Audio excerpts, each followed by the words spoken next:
Says it's streaming live, so I think we should be good. We're live. Okay, great. Thank you, everybody. My name is John Leonard. I'm the city's Community and Legislative Affairs Manager, and I'd like to welcome you to our Eastside Community Update meeting. Before we get started, I would like to ask our Russian language translator, who is on with us, to announce in Russian that to turn on translation services within Zoom, individuals should click on the globe icon in their toolbar. Can you please announce that now?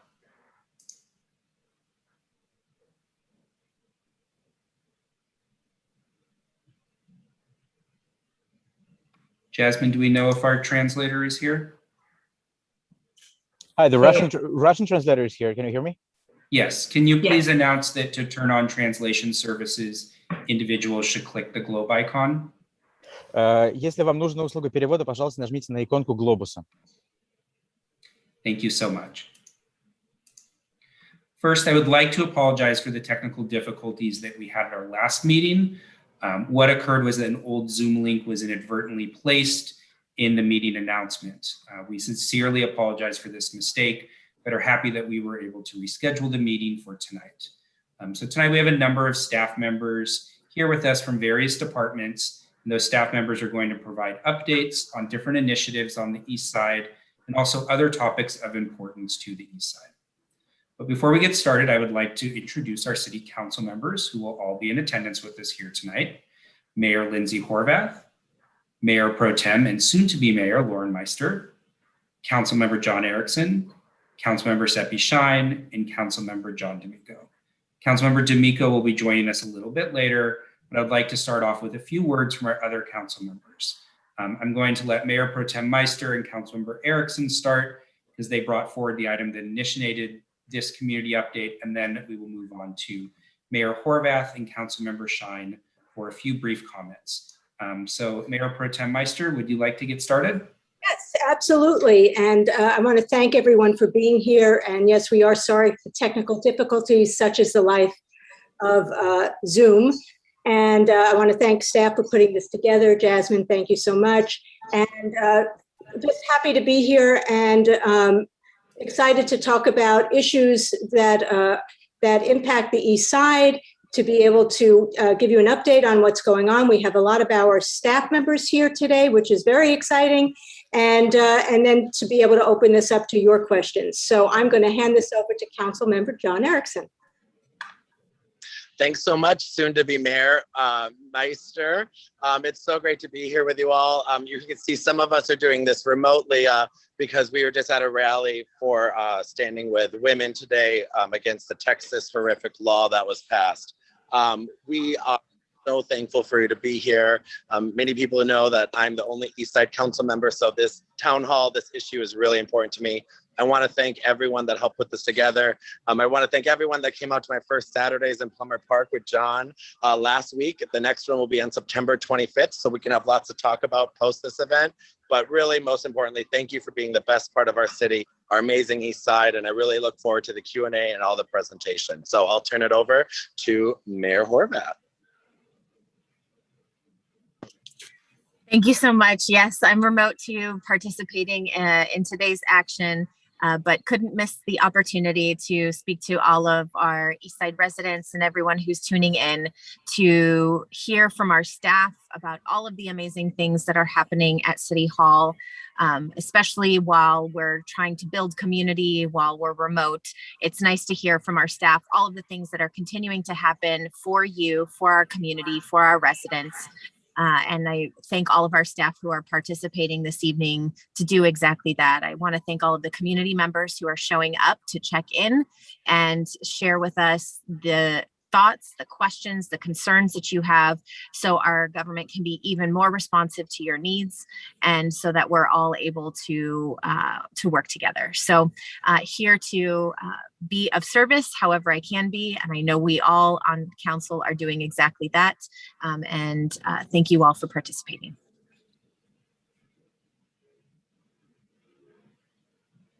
Councilmember Shine. Hi, everyone. I want to welcome everyone to this Eastside Forum. I'm so excited to hear from staff and all of you about what your concerns are. I'm about a block and a half away from the east side, a long block. Very much a lover of the east side and Plummer Park. Chloe and I love to go to Plummer Park and go to a lot of our businesses. I'm looking forward to the revitalization of the east side and all of the things that we've done to help the east side prosper more and bring safety and better quality of life for all of you. So I don't want to take up too much time, and let's get everything started. Bye-bye. And I don't know if Councilmember D'Amico, if he's on, if he is. Yes, Councilmember D'Amico is joining us a little bit late. Okay, so great. Councilmember D'Amico then can go ahead and take it away. Okay, thank you all. So at this point, thank you, council members. I'm going to pass it over to Oscar Delgado, who is our Assistant City Manager. Oscar is going to introduce our divisions and departments and the work updates that we are going to provide tonight. Take it away, Oscar. Good evening and welcome to the Eastside Community Meeting. I'm Oscar Delgado, Assistant City Manager, and tonight you'll be getting updates from 6 departments. There's a lot of exciting projects that are going to be happening on the East Side, and we're very, very excited to present them to you this evening. So I know that we'll have a question and answer session at the very end, but feel free to put your questions in the chat. Hopefully we'll get to them as part of the presentation, but if not, we will absolutely get to them at the end, and we hope to have a robust discussion after staff goes through their presentations. So having said that, the first department that's up is Community Services Department, so I'll turn it over to Rick Abramson and Helen Collins. Thanks, Oscar. Welcome, everybody. I'm Rick Abramson, City Architect, and I lead the Urban Design and Architecture Studio. I'm here with Helen Collins, who's our Facilities and Field Services Manager. We're going to talk a little bit about Plummer Park and beyond. So at Plummer Park, there's a number of things that are going to be happening both short-term and long-term. On the short-term side, Council has given direction, and we will be starting, I would say, in the next 4 to 6 weeks to take a really close look at both Fiesta Hall and Great Hall Long Hall, looking at it with the lens from a preservation standpoint and a conservation standpoint. When I say preservation and conservation, I'm using them in parallel, but they are sort of distinct lenses that we'll be looking at the buildings and their settings, not only to ensure that the documented character defining features and essence of these facilities are going to be sort of restored and cared for, but also making sure that the setting that was part of the original footprints of these projects are also looked at. So we will be having a consultant expert who will be advising us on certain cost implications and coming back to council for direction to move forward with the restoration using some bond funds that are available. As part of this effort, also, there will be a programming component to talk about the use of these facilities long-term, how they might be serving the community in the best possible way. And that'll be an effort that will include the immediate neighborhood as well as citywide. Now that West Hollywood Park is moving into its final phase, I think Plummer Park will be getting a lot of attention moving forward. A second aspect of that, if Jasmine, if you could please go to the next slide. A second aspect is another short-term effort, which is a temporary dog play area. And we've been working based on council's direction to start to carve out a space on a temporary basis to allow for safe play of dogs. This will be along Vista near the tennis courts. We will be doing a very focused outreach effort to the neighborhood as a whole along that stretch, and specific outreach to the immediate neighbors that will be most likely aware of activities in this part of the park. And both of these efforts, the Great Hall, Long Hall, Fiesta Hall preservation and the temporary dog play area, are sort of the short-term efforts, and longer term, we'll be looking at the park as a whole. There have been previous visioning efforts. Time has gone by, and council's given us direction to move forward with refreshing and updating of that longer-term vision. That will be happening next year. But I think our focus right now is to make sure that the existing facilities and the temporary dog play area are in place. So that'll be our initial focus. Next slide. And I'll be turning it over now to Helen Collins to talk a little bit about some other activities on the east side. Helen? Thank you, Rick. Good evening. I'm Helen Collins, the Facilities and Field Services Division Manager for the City of West Hollywood. I'm excited to let everyone know that we will be putting in a community garden at actually the old community garden site on Detroit and Lexington. The space is available, and we'll be putting in a garden at that location for approximately 24 months, 18 to 24 months. The property owner has allowed us to use that lot to provide a gardening area for the community. The first order of business is we need to finish up the lease, which I think we're in the final details. I did see the lease come in my inbox today for some final tweaking, and we're hoping to have that done in the next couple weeks. Once we have the lease in place, then we'll start establishing the water service. Actually, there should still be water service at that location from the previous community garden. And then we'll start site preparation. Based on our experiences previously at that location, we've decided to do it a little different this time. We'll be bringing in mulch and placing that along the site, as well as we'll be bringing in raised beds. In the past, we had some difficulty with the quality of the dirt at that location. And then also previously there was a building located on the back side of the lot, which is no longer there, which caused the gardening plots to have more shade than needed. So we're excited to be bringing a gardening opportunity to the community again. It's been a few years, but we're ready to go, and we hope to get that out and going probably by the end of October, first part of November. We should have some more info, or we should actually be ready to go. And as well, Recreation is also taking interest. If you're interested in applying for a garden plot, please reach out to Recreation at recreation@weho.org. And next slide, please. And I'm going to turn it over to the Planning and Development Services Department. Thank you, Helen. If you could go back a slide, just real quick. So my name is John Kehoe, and I'm the Director of Planning and Development Services. My department includes the Long Range Planning Division, that also includes housing policy, current and historic preservation planning, and building and safety department. Tonight, we'll just be focusing on the long range planning and housing policy items, as those are important items that will impact the east side. So I will turn it over to Allison Barr. Hi, good evening, Jasmine. Thank you. I just wanted to let everyone know that we are soliciting draft comments on the housing element from our project website, which is weho.org/housing element.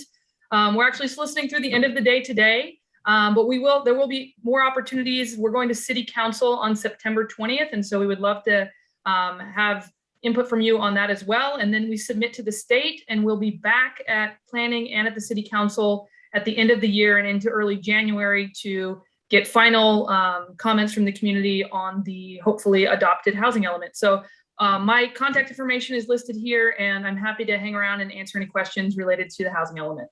Thanks. Now we'll go to Robin. Thanks, John. Hi, everyone. My name is Robin Eason. I'm the Long Range Planning and Sustainability Manager for the Long Range Planning Division. And I have a few slides here to share with you. The first that's up is one highlighting our Weho Climate Action Project.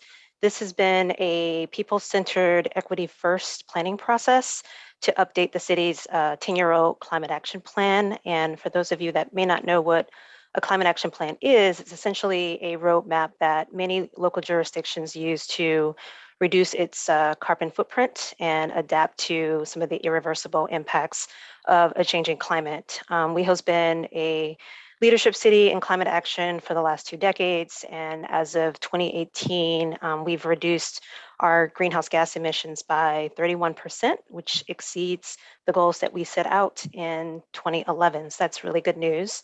But getting back to this project, we began the process back in early 2020. And of course, with the pandemic, had to pivot a little. And so the outreach for the process began towards the end of August last year and has included a number of different methods: one-on-one interviews, focus groups, a citywide survey, and an interactive website and a hotline for people to leave comments, where we've had the ability to share some preliminary recommendations. And so I'm happy to announce that likely tomorrow, we will be releasing our draft plan for public review. And this plan has really incorporated all of the technical findings from this project, as well as all of the feedback that we've received on this project throughout the last year or so.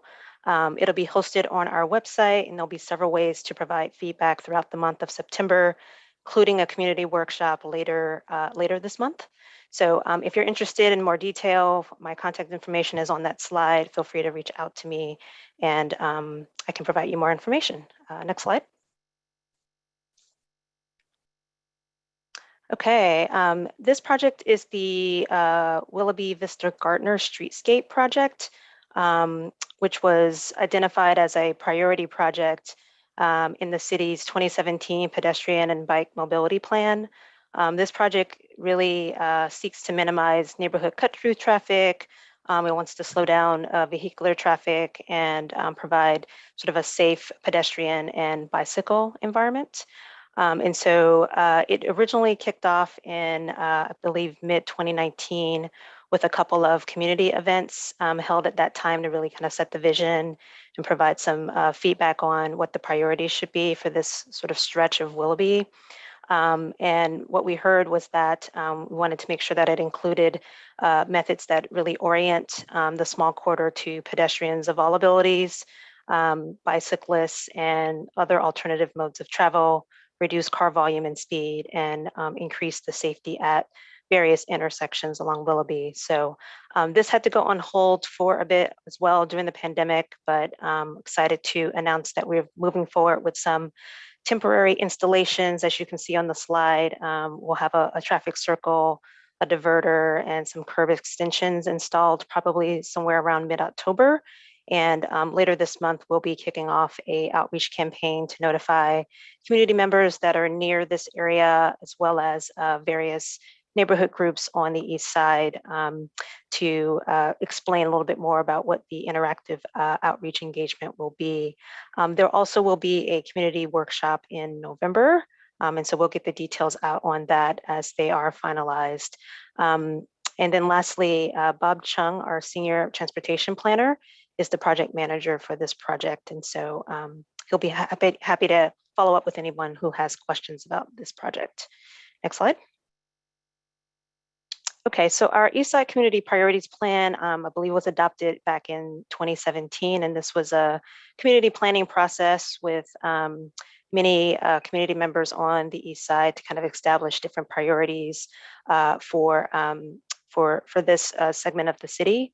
And so we do a update annually each year, and so we did one earlier this year, and this slide shows the results of some of the top 10 rated priorities from the community: public safety, tree planting, annual streets festivals when we can do that again, low cost and affordable housing, a lot of the themes that you're seeing as part of this town hall. And so happy to answer any other questions about this plan if there are any in the Q&A. And next slide. Okay, and so the Crenshaw North Metro Rail Line extension is a project that's been going on for a few years now. Metro is in the process of determining different extensions of its Metro Rail, one of which will likely come into West Hollywood at certain intersections, over the next couple of decades. And so we've been hard at work advocating for a station in West Hollywood. Metro's been proceeding with the project from an environmental perspective. We have a couple of studies underway to kind of really examine what the impacts of having a Metro stop in West Hollywood would be. And there's a lot more outreach to come in the fall of 2021. David Finn, our associate planner, is the lead for this project. He unfortunately cannot be here today, but his information is on the slide, as well as the website to find out more information. Next slide. And with that, I'll turn it over to Public Works. Good evening, everyone. My name is Jackie Ruckel, and I'm the Director of Public Works. I'm excited to be here this evening with you. And the Department of Public Works is comprised of 3 divisions: code compliance, engineering, and parking services. And with me this evening, I have Danny Rivas, who will start the discussion about the work of Public Works on the East Side. And Danny, take it away. Great. Thank you, Jackie, and good evening, everyone, and hope you are doing well. I'm Danny Rivas, Code Compliance Manager for the City of West Hollywood. For those who are unaware, the city's Code Compliance Division encompasses 3 primary functions, which include code enforcement, business licensing and permits, and animal care and control. And our animal care and control services are currently provided through a contract with the Los Angeles County Department of Animal Care and Control, while our business licensing and permitting and code enforcement functions are provided internally by city staff. But this evening, I'm going to be concentrating on our code enforcement function, which is responsible for investigating and addressing issues related to state and West Hollywood municipal codes. So reflected on the slide under code enforcement is our contact number, and that number is responded to 7 days a week, Monday through Wednesday, 7 a.m. to 12 a.m., and then Thursday through Sunday between the hours of 7 a.m. and 3 a.m. So as you can see, staff is responding to calls and requests from members of the public almost 24 hours a day, 7 days a week.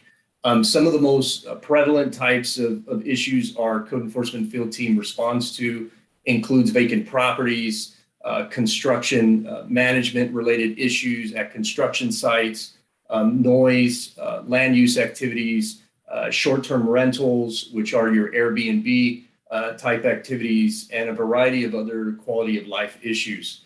Our code enforcement team does primarily respond to reports received from the public, but at the same time, they are also trying to be as proactive as possible, meaning that they're not just waiting for a report to be received, but are trying to address issues as they're patrolling their areas and in the community.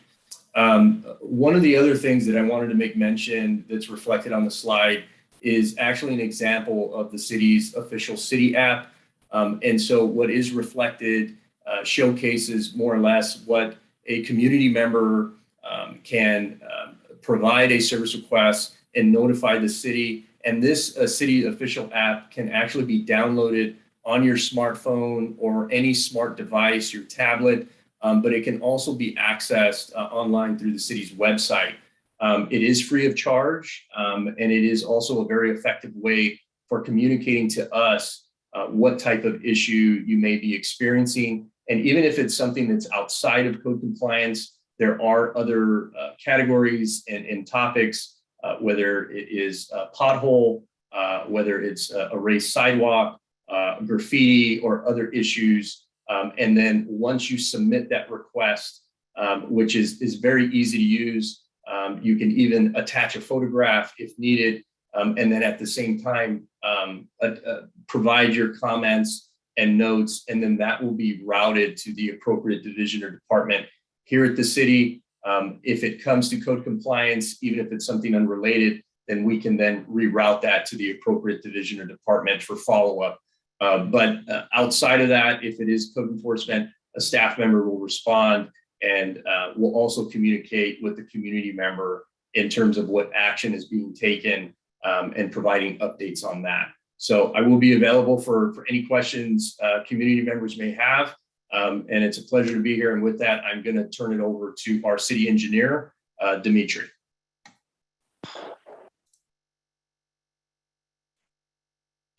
Actually, this is Richard Garland. I'm the city's traffic engineer. And I'm very pleased to inform you that the Public Works Engineering Division has numerous projects in the works in the Eastside area that will improve traffic and pedestrian safety. As you are probably aware, we recently installed the new LED streetlights throughout the city to replace the old high-pressure sodium streetlights. And the picture on the top left shows a sample of those new lights. It provides enhanced lighting in the area and cuts electricity consumption by about 50%. The contractor started this project on the east side of the city and worked their way west.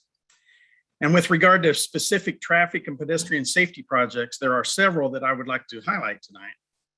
One is we are installing in-roadway warning lights at several crosswalks that will notify drivers when pedestrians are crossing the street, because the pedestrians can push a button or wave their hand in front of the button to activate a string of flashing yellow lights along the crosswalks.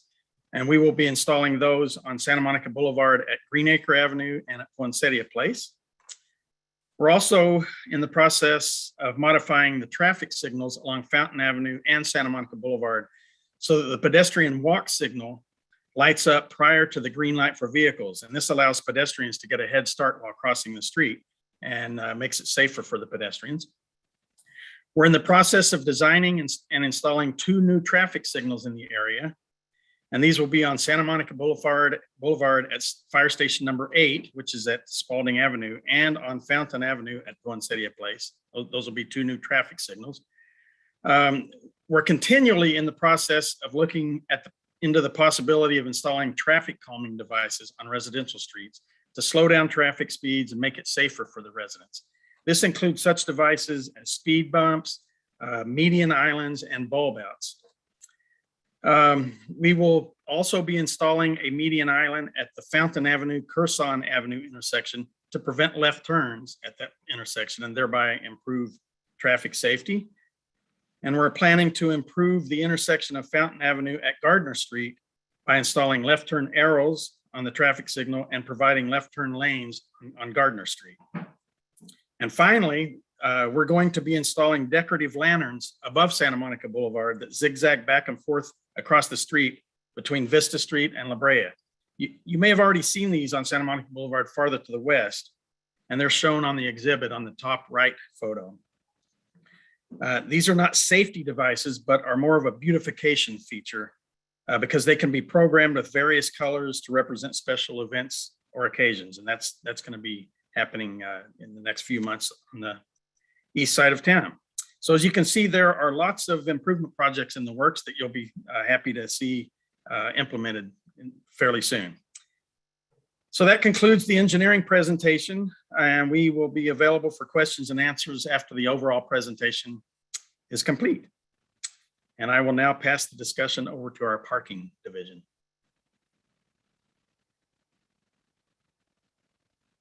Hi, good evening, everybody. My name is Kobe Wagman. I'm the parking operations supervisor and also one of the administrators of the city's dockless mobility pilot program that started on July 1st. The pilot program is 18 months long. It's comprised of 3 operators. Those are companies Bird, Lime, and Wheels. Each of these operators is allowed up to 100 devices or active devices each day. And currently we have 11 city provided parking stations throughout the city, and we're working on doubling that number. And what those parking stations are places for the companies to stage and populate throughout the day. However, these stations are not the only places the devices are allowed to park. They're allowed to park in the furniture zone, which is an unused portion of the city's sidewalk and other safe areas of the public right of way. For the first month of July, there were over 25,000 rides. And for context, that is over 33 times the amount of rides that we saw with our WeHo Pedals program. So a lot of people are using the scooters and e-bike. Unfortunately, for the first month, we did have 67 complaints. The majority of those complaints were from individuals that were experiencing either obstructions with the sidewalk or other difficulties with pedestrian access. We do have a street team that is managed by our ABM partners, and they are circulating the city from 7 a.m. until 10 p.m., 7 days a week. And I'll have their contact information shortly, but they are responsible for responding and correcting these types of challenges that the community may experience and complain about. The most heavily used portions of the city in the first month were Santa Monica Boulevard and Kings Road. So that is where the most number of rides were recorded. Next steps, as I previously mentioned, we're looking to double the number of parking stations, and we're aiming to put the majority of those stations in street, so they're not off street. Also, we are going to be including an informational signage package that will be helpful for community members to report and to get information on the program, as well as information for riders to understand the expectations that the city has for users of the pilot program. We're also going to be increasing our outreach efforts. For example, we're working with the farmers market to get our operators involved and interact with the community and help hopefully answer any questions. We're also looking to expand incentives to improve rider behavior for a better overall community experience. And we're exploring innovation and different technologies to also improve the program, such as sidewalk riding detection, the ability to slow devices down in certain geofenced areas, technology that identifies devices that have been knocked over, and so on. Next slide, please. So as I mentioned, we have an internal street team. They may be reached 7 days a week from 7 a.m. until 10 p.m. for any immediate need at 213-247-7720. Also, I want to just emphasize that this program is being administered by Parking Services and not code compliant. So please reach out to one of these points of contact and not code compliance for a more speedy response. You can also reach out for more general questions at parkingconcerns@weho.org, or as Danny mentioned earlier, you can submit issues through the official West Hollywood app or through the city's online service request portal. And if you have any questions that may not have been answered or addressed today, you can reach out to me directly at cwagman@weho.org. And I too will be hanging around afterwards to hopefully answer any questions that may come up. And with that being said, up next is our Public Safety Department. Thank you very much. Hello, everyone. I'm Kristen Cook, the Public Safety Director, and I have the pleasure of working with our first responders that serve the city of West Hollywood. Next slide, please. At this point, I'd like to introduce Lieutenant Bill Mulder, who's going to talk a little bit about which number to call and when you have a public safety need. And we also both will be here at the end to answer any specific questions. Lieutenant Mulder? Hi, good morning, good afternoon or evening, everybody. Kristen, can you hear me? We can hear you. Thank you. Fantastic, thank you. Welcome, everybody. Thank you for having us. And like Kristen said on the slide, you'll see two numbers. You'll see the station number, which is the 310-855-8850 number. And that's our general business line or report, or the line to report non-emergency events. But of course, in the event of an emergency, always dial 911. And if you're ever in doubt, just dial 911. As always, we always say, if you see something, say something, anything suspicious in the city you see or any concern you have, never ever hesitate to call the sheriff's station to report it. I'm going to go over just a little bit of crime information just so you all know where we're at. For July of 2021, last month, Part 1 crime was actually up 48%. I know that number sounds crazy and huge, but that's 172 Part 1 crime incidents when compared to last July of 2020, which was 116. And for context, last year, 2020, we had some of our lowest Part 1 crime month reporting in the city's history. March and April of 2020, we had record lows. So obviously, because of COVID, the Part 1 crimes were down considerably. We average prior to 2020, we're averaging probably 180 to 220 Part 1 crimes a month. So last month was 172, so still below the low end of our crime spectrum. And we did expect, obviously, things to go back up a bit when we reopened, as we are continuing to reopen after COVID.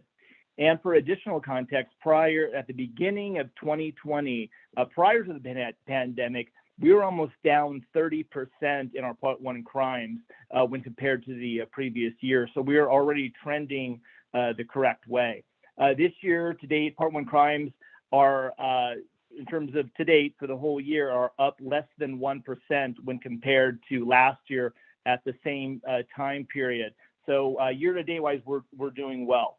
The West Side crime was because of Part 1 crimes were up quite a bit, because of the reopenings and additional thefts and so forth. So they're about 98%. City Center was up about 8%, and the East Side was up only 6%.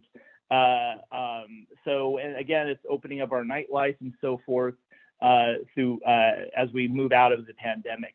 The Part 1 crime breakdown for last month for the city: 60% of the Part 1 crimes occurred on the West Side, City Center 21%, and then on the East Side, 19% of the Part 1 crimes occurred there.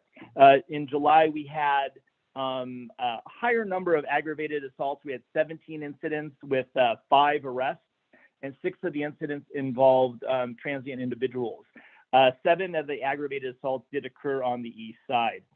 Grand theft auto went up from last year to this year. Last year, in July, we had 2, and this past July, we had 4. And petty thefts were up about 37%. However, robberies were down 66%. Burglaries were also down 63%. So those are very good numbers. Our felony arrests were up all throughout the whole city by 50%, and our misdemeanor arrests were up 100%. We have deputies working supplemental law enforcement on East Side Footbeat. We also have deputies working at Plummer Park, both parks, and we also have, of course, a West Side Footbeat as well. We continue to do saturation patrols and special operations with our cops team and our entertainment policing team throughout the city. We have been conducting plainclothes operations to address burglaries, robberies, and we'll be conducting in the future different operations focusing on pickpocket and nightlife safety at the bars and clubs. We're also continuing to address the mail theft issue in our city. Again, our cops team and our entertainment policing team are conducting special operations targeting these issues that we're having in the areas that we're having it and the times that we're having it as well. And we have made arrests with regard to people committing mail theft. We also continue our care outreach operations for people in our community experiencing homelessness. Our cops team and our entertainment policing team do these every week, and also they conduct outreach during their regular shifts too. As I mentioned earlier, about a third of the aggravated assaults were committed by transient individuals. So this is really important that if we can contact people and get them some help before they engage in this activity, that would be real positive for everyone in our community. Additionally, we put out social media information on our social media sites about avoiding a street robbery, sexual assault prevention, nightclub safety, distracted driving, bicycle safety, cyberbullying, the mail theft, and a lot of other things. So I would refer people to our Twitter or Facebook to look at those for information. I know I'm happy to take questions later on when we get to that portion. And next up is Janet Jimenez, the assistant to the city manager. Thank you. And Lieutenant Mulder, could you quickly define what a Part 1 crime is for our folks listening in who don't regularly come to our Public Safety Commission meetings? Yes, absolutely. So Part 1 crimes are our major crimes like murder, robbery, burglary, all of the major type crimes. A petty theft crime is somebody stealing something that's valued below $950. That's not a Part 1 crime.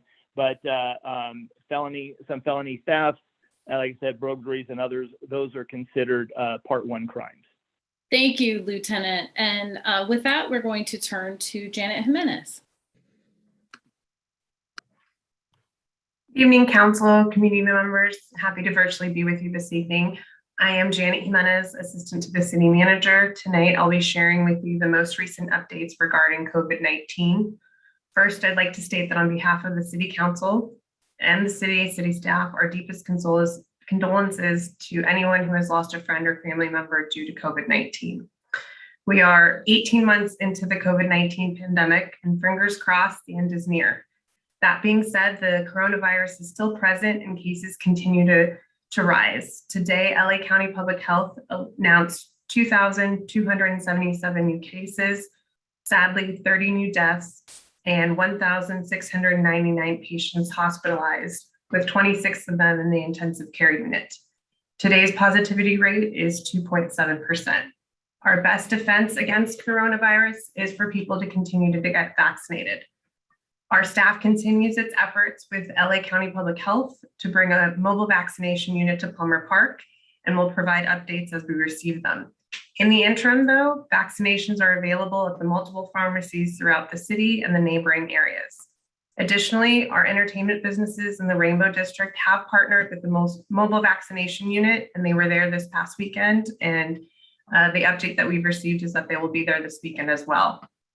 Lastly, last month, the City Council directed staff to bring forward a vaccine mandate. We're currently working closely with our City Attorney's Office, and an executive order will be issued in the coming weeks with ratification at the September 20th City Council meeting. Thank you, and I'll be available during the Q&A. And next, I will pass it on to Corey Plank and Jonathan Holub in our Strategic Initiatives and Rent Stabilization divisions. Thank you. Good evening. I'm Corey Plank, and I'm part of the city's Human Services and Rent Stabilization Department. We have 3 divisions in the department: the Rent Stabilization Division, the Social Services Division, and the Strategic Initiatives Division. I'll talk to you briefly about the 3 primary areas that are covered by strategic initiatives, which are aging in place, aging in community, the West Hollywood Homeless Initiative, and our efforts to address poverty and increase financial security. The city's Aging in Place, Aging in Community Strategic Plan and Initiative is our effort to support the quality of life and health and well-being of older adults in West Hollywood. Our age-friendly work happens through collaborations with our local agencies, across city departments, with community partners, county agencies, the California State Master Plan on Aging, and national organizations like AARP and the American Society on Aging. Our contracted social services providers lead the charge in providing direct service and support to our residents, and did so in heroic ways and continue to do so during the COVID-19 pandemic. Agencies like Jewish Family Service, the LA LGBT Senior Center, or the LGBT Center Senior Program, JFS Nutrition, the Alliance for Housing and Healing, and APLA Health all provide vital services to our older adults in West Hollywood. These are just a sample of some of the organizations and programs that are offered through city-funded agencies. If you want to learn more, you can see on the slide, you can go to weho.org/aging to get more information. The city's homeless initiative is our local response to addressing homelessness. And as we all know, the number of people experiencing homelessness in the Los Angeles region continues to increase. It's a visible public health crisis that impacts everyone, including our West Hollywood community, both those who are housed and those who are unhoused. The city works hard with our contracted agencies to support individual community members who are experiencing homelessness and to address homelessness on a broader scale. Thanks to the city's commitment and the years of support from the city councils, to funding the social services contracts. We have supports to help people get housed and connect to programs that provide job readiness training, education, healthcare, case management, and access to government benefits. Additionally, the city supports residents to prevent homelessness and to address poverty through rental assistance, food programs, low-cost medical care, subsidized transportation, and much more. If you are concerned about a community member experiencing homelessness and want to request an outreach team to respond, you can call the West Hollywood Homeless Concern Line at 323-848-6590. And just to note, this is not an emergency response line. If this is a health and safety issue and someone is in an emergency situation, that is a 911 call. This is to help get an outreach team out to respond. In addition, the West Hollywood Homeless Initiative will be hosting a virtual town hall event on Wednesday, November 3rd, where you can learn even more in depth about the city's homeless initiative and about one of our projects to create a homeless services center in West Hollywood where people can go to meet basic needs and get connected to services and housing. And finally, with our work to address poverty, we also have an exciting project coming up to provide a guaranteed income through a micro pilot program focused on LGBT older adults. National research and our own local data shows that LGBT older adults often experience greater financial insecurity than their non-LGBT peers due to lifelong disparities in earnings, due to marriage discrimination, employment discrimination, and fewer opportunities to build savings. In response to that growing challenge of financial insecurity, which have been exacerbated as they have been for all populations facing poverty, the city has been evaluating strategies to do more to support aging in place, prevent homelessness, and allow people to age in place while they reduce some of the stressors of financial insecurity. A basic guaranteed income is an emerging and promising practice, and the City of West Hollywood is part of the Mayors for Guaranteed Income national network to help advocate for a national guaranteed income and for tax credits that support all Americans. And equally important, the city is developing a guaranteed income pilot project for a small cohort of LGBTQIA older adults, which will be the first LGBT-focused and the first older adult-focused guaranteed income project in the country. And with that, I will stop and turn it over to Jonathan Hollow from the Rent Stabilization Division. Thank you, Corey. Good evening, council members and members of the community who've joined us this evening. My name is Jonathan Hollow. I'm the Rent Stabilization and Housing Manager. I'll talk about some issues specifically related to the ongoing pandemic crisis and also some updates to our rent stabilization ordinance. First of all, I'm sure many of you are aware that there's currently an eviction moratorium. It was extended by state law and county ordinance through September 30th, 2021. The law AB 832 extended the statewide moratorium for non-payment of rent due to COVID-19 related financial hardship. That's one component of the moratorium. Also, the County of Los Angeles eviction moratorium, which applies to West Hollywood, prohibits eviction during the moratorium period for no fault reasons, including Ellis evictions, with a limited exception for owner move-ins. Nuisances or unauthorized occupants of pets whose presence is necessitated by or related to the COVID-19 emergency, or for denial of entry unless it's to remedy a dangerous condition or to prevent substantial damage to the unit. Next slide, please. Another important component of AB 832 is the California Tenant Relief Program. 832 actually expanded the ongoing program, which was enacted by Senate Bill 91. Initially, the program allowed landlords of qualifying tenants to receive 80% of unpaid rental debt accumulated from April 1st, 2020 through March 31st, 2021. AB 832 expands the program to allow landlords of qualifying tenants to receive 100% of unpaid rental debt accumulated after April 1st, 2020. It also expands the program to include financial assistance for prospective rent. And an important thing to note is that landlords and tenants who previously participated in the program may continue to participate. And so if you only received 80% of coverage for your arrears through March 31st, I encourage you to reapply to the program to try to recover 100% of those arrears. The website for the program is excellent, and it can be accessed at www.housingiskey.com or www.housing.ca.gov, or call the number listed on the slide. Next slide, please. I just wanted to discuss some tenant protection updates that were integrated into the rent stabilization ordinance. On July 19th, 2021, the City Council adopted Rso Amendments, and they are as follows: new property posting requirements for stabilized and non-stabilized properties. These include notices to tenants about their rights under the eviction protections of the RSO, in addition to their protections against tenant harassment. It also broadens the scope of projects subject to the city's tenant habitability plan ordinance. The tenant harassment ordinance was also expanded to include other things that a landlord could be potentially prosecuted for if they engage in that conduct. And the ordinance also now includes new enforcement mechanisms, which include the ability to cite landlords for certain violations of the RSO, including, for example, the failure to post, as is now required in the ordinance. I'm, of course, going to be available for any questions, and thank you for letting me share this information. I think we go back to John or Oscar now.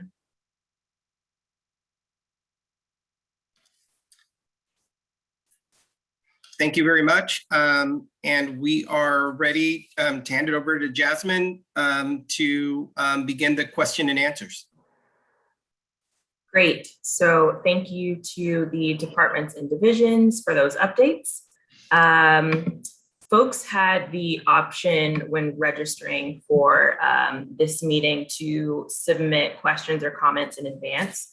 So I'm going to start with the ones that were submitted, and then we're going to move to the ones that were submitted in the chat this evening. So the first question will be for Kristen and Lieutenant Mulder. How might West Hollywood, or how is West Hollywood coordinating with the Melrose Business District and LAPD to address the rising violent crime rate in the Melrose Fairfax shopping district? The comment then follows and says that I know those streets fall outside of West Hollywood, but the crime is very concerning to those of us in West Hollywood that live blocks away. Hi, everybody. Mulder? Can you hear me okay? We can hear you. Thank you. Can you hear me okay? Fantastic. Yeah. So we have an excellent relationship with all our neighboring agencies, including LAPD, and in particular with the Melrose area.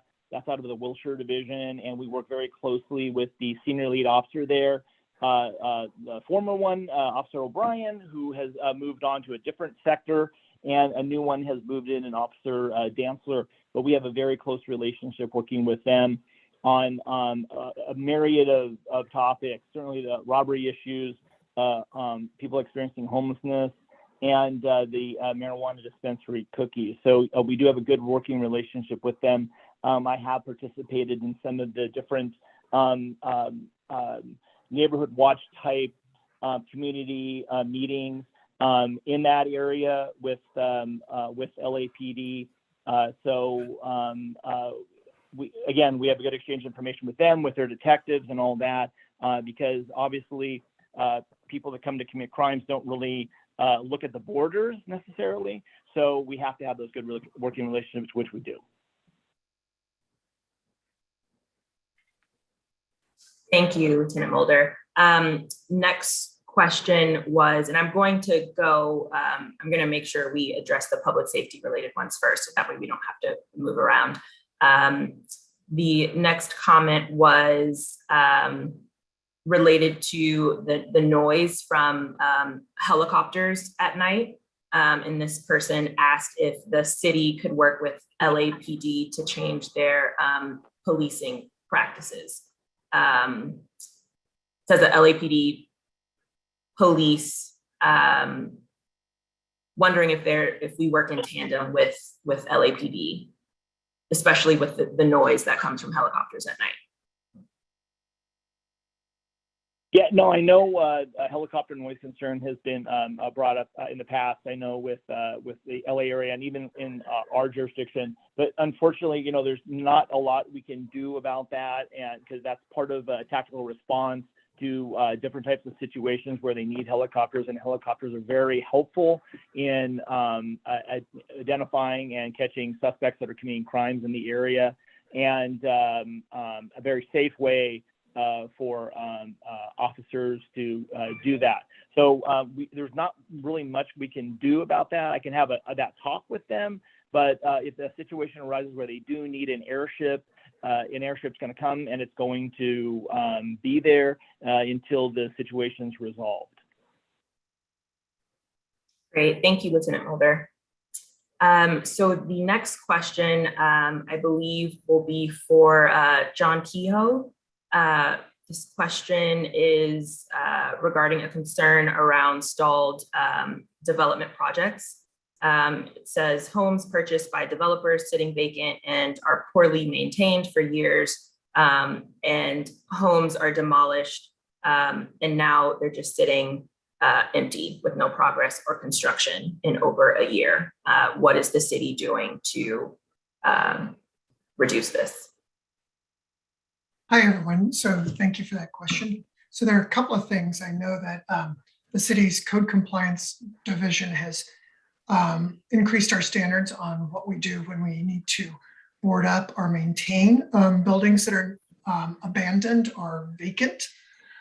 So Danny might want to speak to that. But when it just comes to regular projects, you know, there is some difficulty because it is a private individual or private company that has purchased a building and chosen to do something. And so it is kind of difficult for us to force someone to construct a building. And so during these times, there have been some cases where people have not been able to get the financing, and so projects aren't moving forward as quickly as they would want. It is something that we always keep on our mind when we're looking at projects. We do have provisions that allow for the demolition of buildings a little bit earlier than we had in the past. And so we do encourage developers to submit the demolition requests along with the construction requests. But it is a concern because, again, it's a private property. The city can't force someone to construct a building. We can place obligations on them to maintain a building. And that's what we do through our code compliance. And so maybe Danny might want to speak to that. Sure, thanks, John. Yeah, and as it relates to maintaining your property, as John Kehoe had mentioned, we do have a vacant property ordinance. That was something that we made some revisions on about a year and a half ago, and one of those included having a registry program and essentially being capable of holding property owners more accountable for maintaining those properties. So if there are concerns with the general maintenance and overall upkeep of those properties, please contact our code compliance division. Our telephone number, which was reflected on the slide, I'll reiterate it here, is 323-848-6516. In addition to that, you can also report that through the city's official app.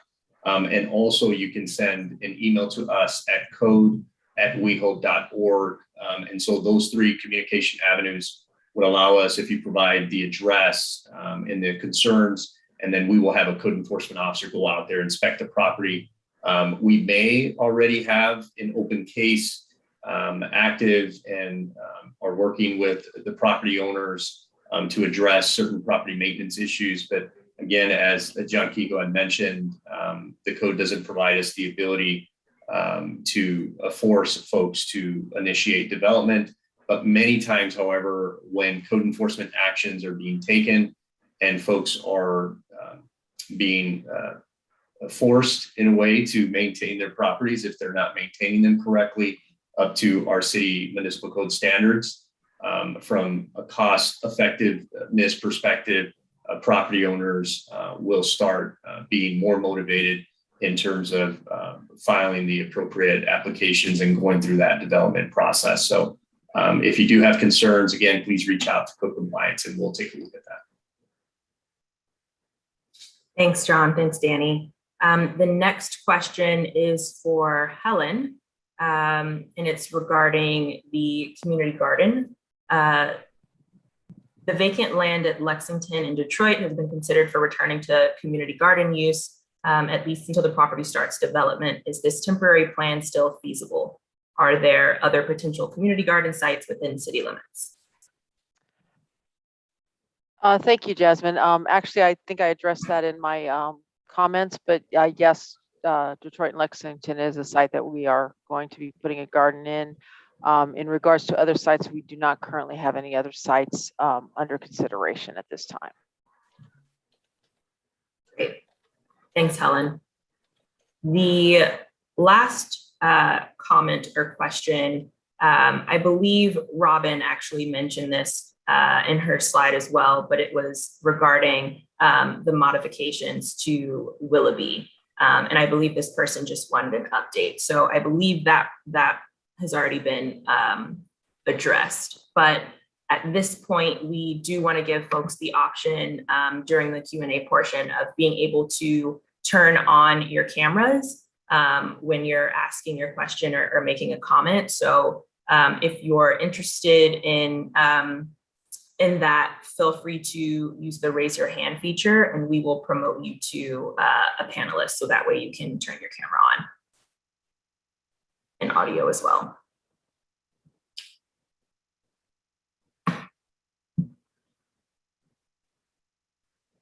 So it looks like I don't see any hands raised yet, but So Jasmine, let's go through the questions in the Q&A and then we'll go to the raised hands. Perfect.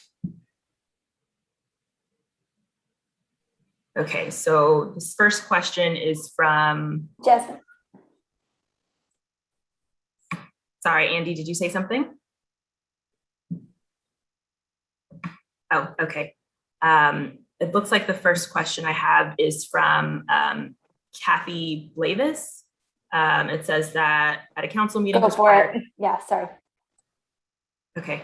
At a council meeting just prior to the 2020 election, the community was promised a design steering committee for Plummer Park, akin to the committee that was convened for West Hollywood Park Phase 2. Will such committee be formed for all aspects of the new plan for Plummer Park? And if so, when? I believe Rick or Helen can probably answer that question, or Steve. Yeah, thanks, Jasmine. I think I can address that. So yeah, thanks, Kathy. In my comments, I was talking about both short-term and long-term improvements at West Plummer Park. So after the first of the year, once the temporary play area and the preservation work is underway, we will be looking at a longer-term visioning to update and refresh Plummer Park. As part of that effort, we will definitely be putting together a community-based committee. I don't know if we will call it a steering committee, but it will be an advisory committee to get input, specific input on programming and opportunities and visions for the park as a whole. And so that will include, in addition to general park improvements, potentially a permanent dog park as well. I believe there was a second question about the temporary dog. There was reference to a temporary dog park. Actually, the current direction is that there's going to be a safe and protected play area that is put into place temporarily for off-leash dog play. And then as part of the longer term visioning, look at a permanent park and potential locations where that makes sense within Plummer Park. So I think that addresses both those questions. Thanks. Great. Yes, it does. Perfect. There was a question about the Weho Community Center in Plummer Park and when it's expected to open. Hi, Jasmine. Hi, everybody, and thank you for joining us tonight. And thank you, City Council members, for organizing this, and all my colleagues for their hard work in putting the presentations together. I'm Steve Campbell, the Director of Facilities and Recreation Services. With respect to the community center, as is all of our facilities, we are under an executive order that closes those to the public, except in cases of an emergency situation, such as opening it for a cooling center, for instance, which we have been doing. And as the vaccine information becomes a little clearer in terms of mandates and what's going to be required, and those type of things, we will open the center. Trust me, we are anxious to get it back in operation and our staff back to all of the great programming that they do. And it's anecdotal, but I'm guessing that's going to be a little closer towards the end of the year, maybe sometime November, December, we can start opening, our facilities back up in a limited fashion. Thanks, Steve. The next question will be for Kobe. It's regarding scooters. This person is asking, are there serious plans to heavily enforce rules and laws pertaining to the scooters that are littering our sidewalks? Hi, hello, thank you, Jasmine, and thank you for that question. So we currently are working with the sheriff and as well as the different companies to make sure that there is good both user compliance and that the companies are holding their users accountable to the terms of service. I also want to just stress that this is a pilot program, and all of these things are going to be considered and factored in when we evaluate the different companies and their performance and their ability to meet the expectations and the needs of the city. So I guess to answer your question, we are enforcing the rules and laws, but we are also looking at how we can educate and collaborate and do this as constructively as possible, as this is still a very new program for both the city, the residents, the community users, and the different operators involved. So it's kind of a multi-pronged approach with both working with the sheriff, the different agencies, and then our ABM street team. Thanks, Kobe. And I did see that there was Yola asked a question or had a comment about scooters, and I believe we've promoted you to a panelist, Yola, if you'd like to be on camera. Just wanted to. Oh, we can't hear you yet, so just unmute. Okay. Can you hear me? Yes. I just want to mention to Mr. Wagman, is it?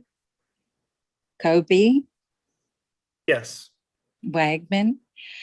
Yes, I wondered if you've considered the fact that, in fact, when the scooters go top speed flying down the walkways where we're walking, how dangerous it is for residents with disabilities, seniors, families with babies, people walking their pets.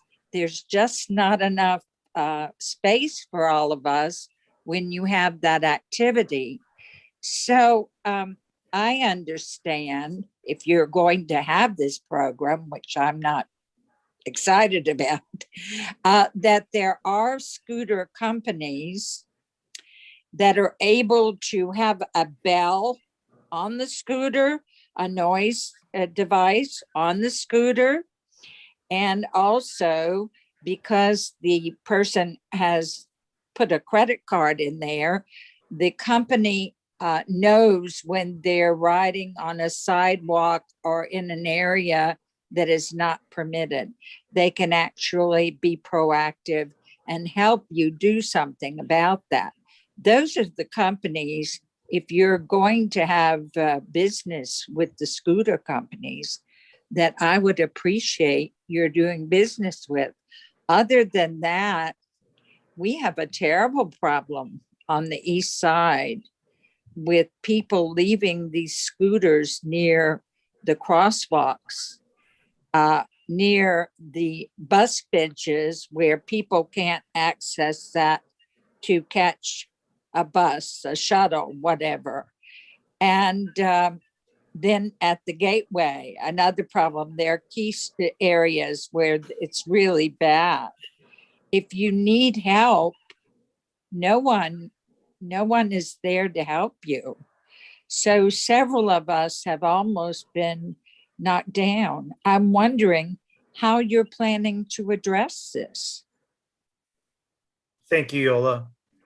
So as I mentioned in my brief presentation, innovation and technology are major priorities, and all of those things tie back to pedestrian safety. And the three companies and the other players in this arena of micromobility, this is all something that they all take very seriously, and they understand that this is going to be essential for them to solve, for them to have a long-term viability in any kind of market. So we're working closely. We just had a meeting with all the different operators actually earlier today about what they are doing regarding technology. Several of them already have the technology in a research phase, and we have plans to go and have them demonstrate it for us, as well as we're also talking to some of those other players that you mentioned that supposedly have this technology already in place, and we're looking at all the different options and how we can make things as safe as possible. But ultimately it comes down to that these devices aren't allowed to be on the sidewalk, and it's really getting that education. And that's where we're going to be really doubling our efforts with outreach and making sure that the companies themselves are doing what they're supposed to do in terms of educating their users, as well as whatever we can do internally through our street team and in different types of events, such as at the farmers market or our street team when they're out and about patrolling. And then also about your comments regarding the devices being left strewn about on the east side near the gateway and by crosswalks. I'll absolutely address that with our street team liaison, who and we can make that definite priority and see what's going on over there. But I just want to go back and make sure everyone has the phone number. If you have an immediate or urgent issue, please contact the street team at 213-247-7720. Again, the phone number or hotline directly to them is 213-247-7720. And they typically get to where they're going within 20 minutes. So they're pretty much always mobile from 7 a.m. until 10 p.m., 7 days a week. And they can go and address any kind of issue like you're bringing up in terms of poorly parked or devices that have been knocked over and maybe blocking access to something. But thank you. These are all very, very valid and important points, and we're taking them very seriously. And we're optimistic that we'll have a good solution that we can come back and show the community in the future. Thanks, Yola. Thanks, Kobe. We actually have a few more scooter questions, so it probably just makes more sense to handle those all at the same time. So there was a question submitted, how many scooters were picked up off the sidewalk by the street team? And they're asking for the total, not just the complaints. Obviously, if this is something that you don't have on hand. Yeah, Jasmine, that was brought up at one of our last council meetings, and it's a new metric that we're collecting. All the information on this presentation is from the first month, and that information we will have available at our next update with council in October. Great. I believe this might be a little tongue-in-cheek by Manny, but he asked if the sheriff is using a bullhorn to tell scooter riders to get off the sidewalk. Feel free, Kobe. I don't honestly know. I would have to defer to the folks over in public safety.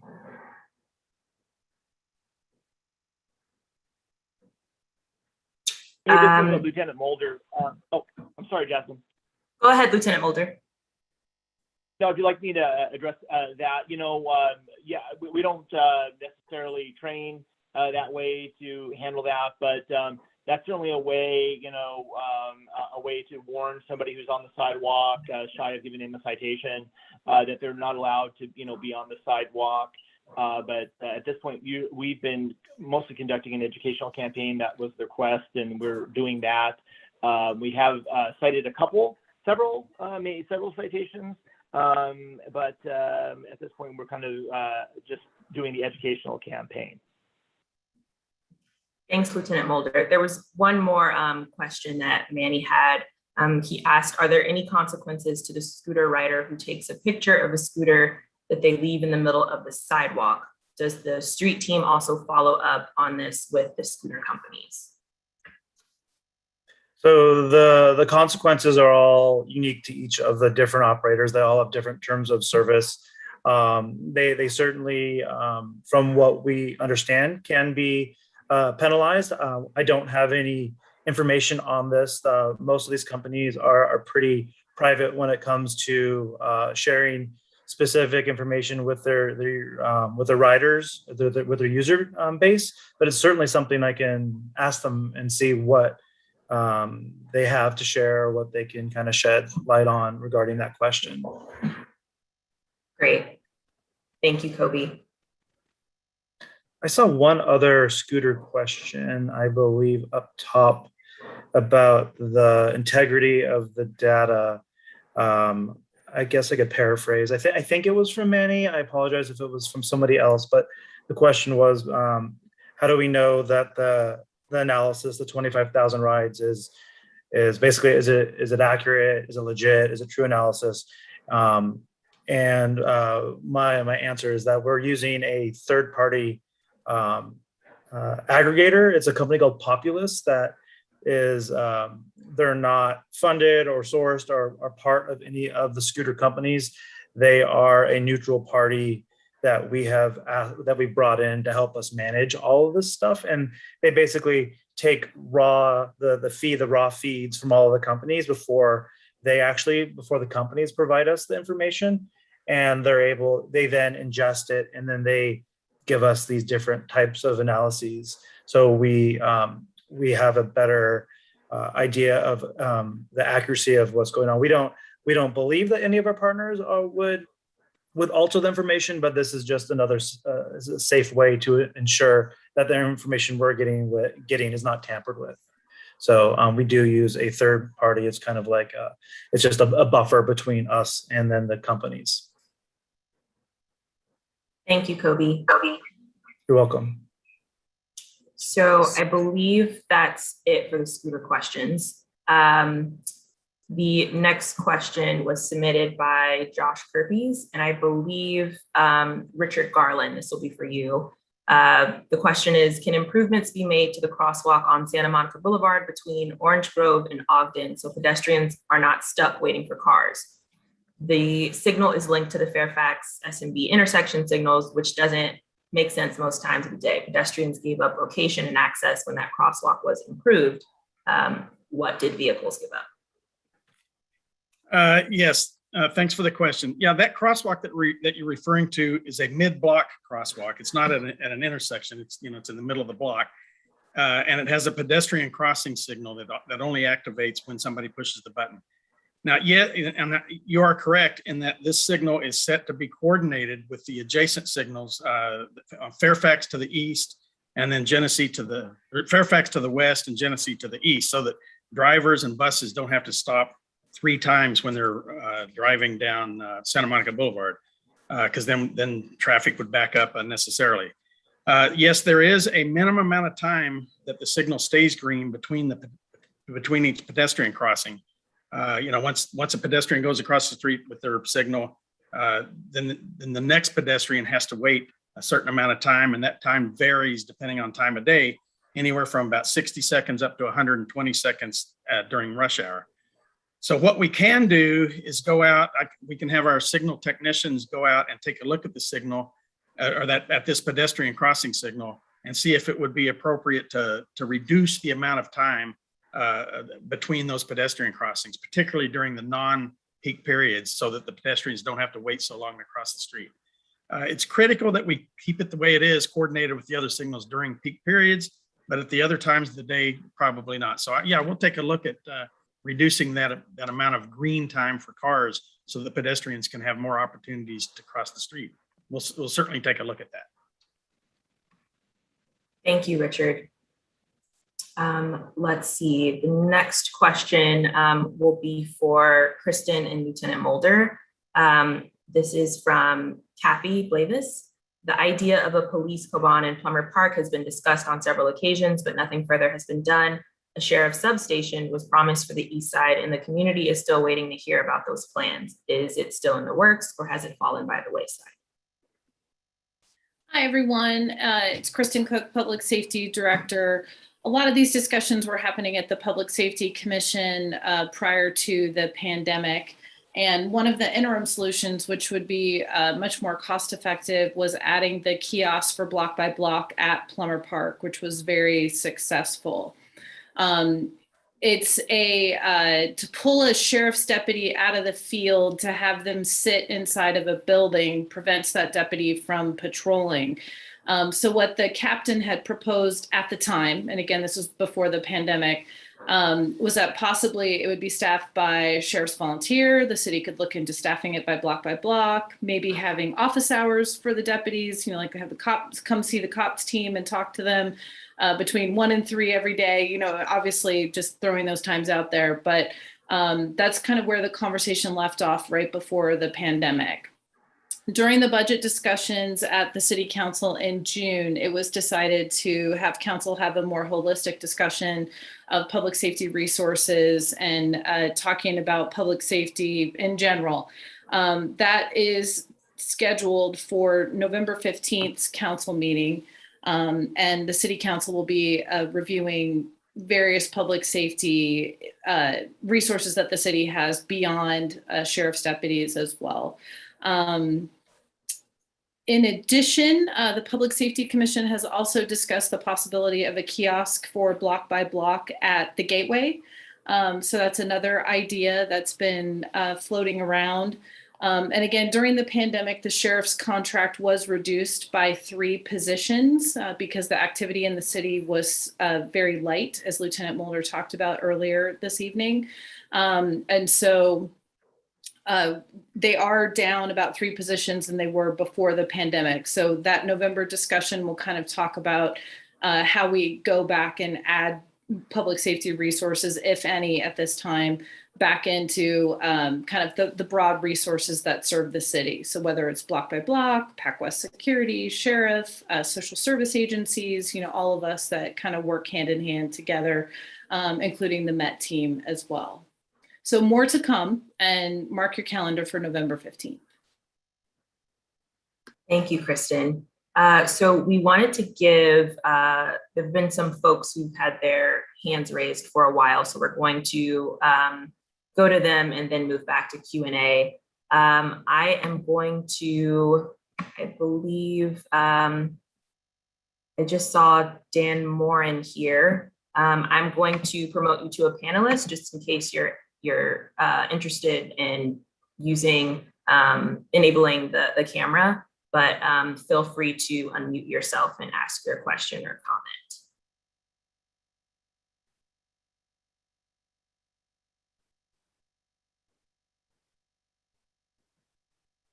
Dan? Hopefully you can hear me. Oh, there he is. Mute myself. All right. I have a couple of, how much time do I have? It's not like a council meeting, so you don't have a limit, but we do have a lot more questions. And okay, probably I understand that. So I'll try to be as brief as possible. Perfect. When Robin Eason and Corey Plank talked about aging in place, I think Robin rated that as a 5.5 aging in place with a 14% line. And my feeling is that aging in place is a misnomer. I've been a victim of the Ellis Act. There was a meeting at the City Council chambers many years ago with Assembly Member Bloom and State Senator, oh God, I'm having a senior moment. But anyway, as far as I know, the Democrats have a supermajority in Sacramento, including our now governor, hopefully not to be recalled next month. I don't understand why the Ellis Act and Coster-Hawkins have not been repealed at this point. The Democrats have the votes. There is no aging in place with Ellis and Costa Hawkins. There just isn't. So why are you keep saying this? Because it's not true. Anyway, all right. The code enforcement, listen, I've lived here almost 43 years, so I have a long history with this city. Code enforcement, when Danny Rivas said about code enforcement, this is a very minor thing, but there's nothing being done about leaf blowers. Leaf blower people just don't care. No one is ever citing them. Code enforcement doesn't have the personnel to be able to do something like that. My feeling is the city should take that off the books. It's like, okay, leaf blowers were illegal. No one can enforce them. Get it off the books. All right. Why are there no foot patrols?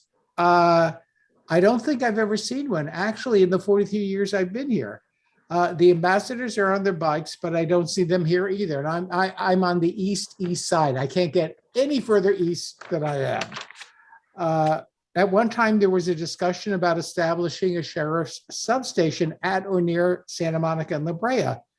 What is the current status of this longstanding recommendation? There are many people who appear to desperately need mental health assistance on the east side. While I have not been approached or confronted by any, I always wonder what could happen. The homeless population is getting worse and worse. There is something terribly wrong when you have a new apartment building that fits on Fairfax, for example, with a basic rent of some $4,600 for a one-bedroom unit, and you have a multitude of homeless. But don't ignore the homeless. If you think there is no immediate danger to you, at least say hello. Don't pass them by as they don't exist. They're human beings just like us.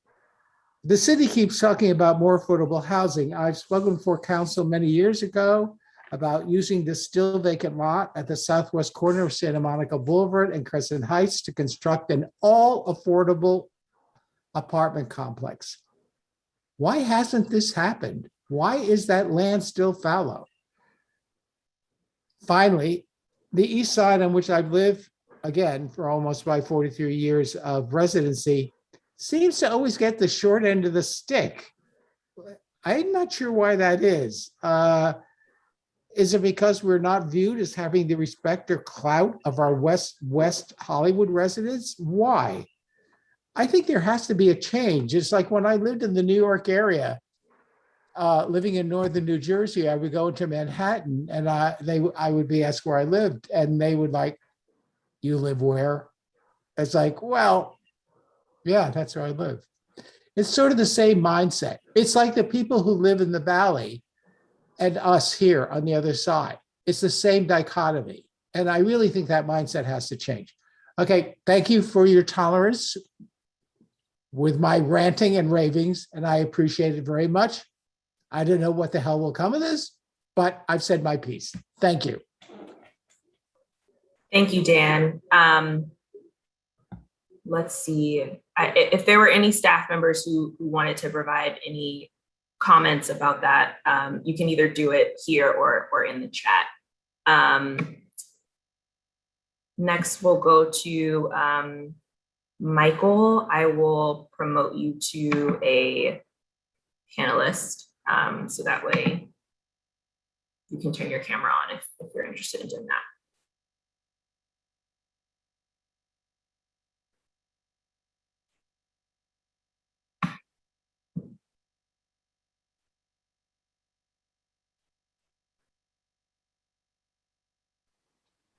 May I start? Sure. Okay.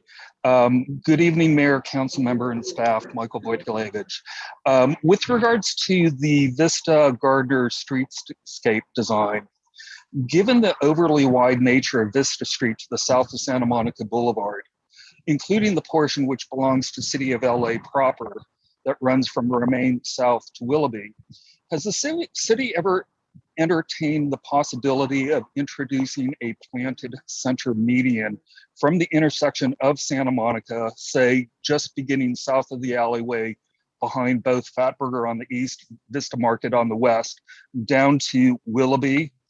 And then on a related note, because it's within the same region, and when it comes to adding green space within the city, I wish to bring attention to what appears as leftover land sitting directly adjacent to 1054 Vista and 1050 Vista.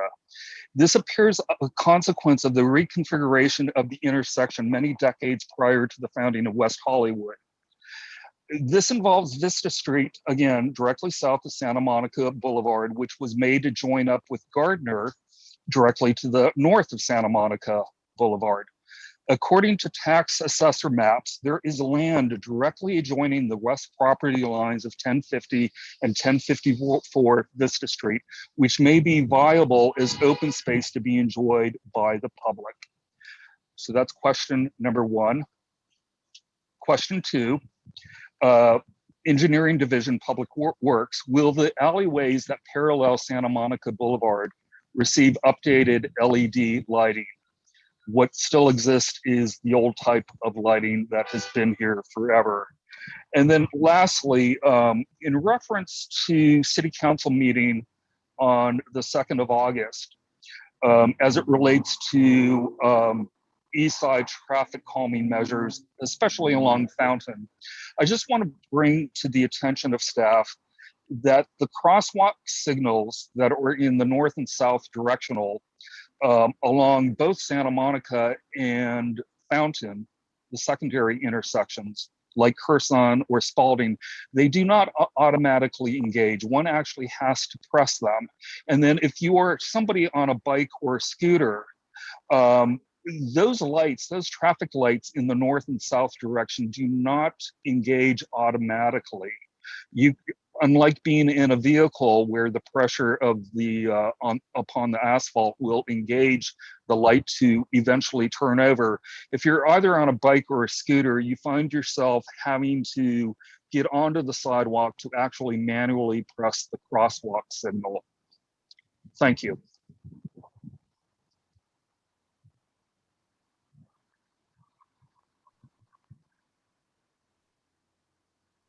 Jasmine, I can address the initial question. Yeah. Thanks, Hi, Molly. Michael. Thank you for your question about the Willoughby Vista Gardner project.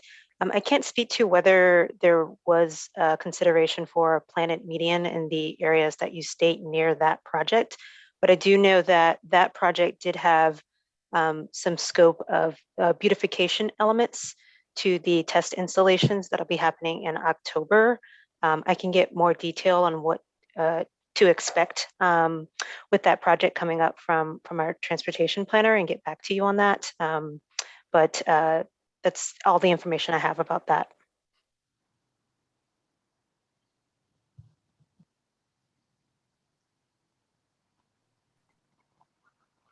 I can take the next one, Jasmine. Thank you, Jasmine. Thank you, Michael. Hello, everyone on the east side. Good to be with you this evening. I'm Dimitri. I'm the city engineer.